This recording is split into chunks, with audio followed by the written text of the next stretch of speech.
সিজদায় গেছি, পায়ের নিচে জায়নামাজ, তাও গরম মানে না, তার নিচে দিয়েছি জুতা, তারপরেও গরম মানে না। কপালে যাওয়ার পরে মনে হলো ফুসা পড়ে গেল।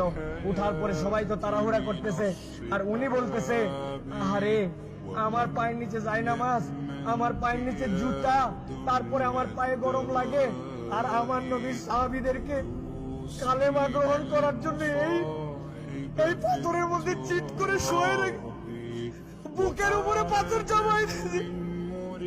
আমার নবীর সাহাবীদেরকে পাগলা উটের পিঠে বেঁধে এই মক্কার অলিগলিতে টেনে উচ্ছড়ে বেড়াইছে। এই জায়গাতে তাদের বুকের উপরে পাথর চাপায় আগুনের মধ্যে দিয়ে দিছে। তাদের রক্তের বিনিময়ে ইসলাম পাইছি। আজকে আমি 2 রাকাত নামাজে পায়ের গোড়ালি গরম হয়ে যাচ্ছে জন্য কষ্ট হয়, এসিটা একটু কম ঠান্ডা মারে জন্য কষ্ট হয়, আমার মাথার উপরে যদি একটুখানি সুন্দর ছাতা না থাকে কষ্ট হয়। আমার নবী, আমার সাহাবীরা কি কষ্ট করছে, এটা ফিলিংস এর সফর, হজের সফর, অনুভূতির সফর।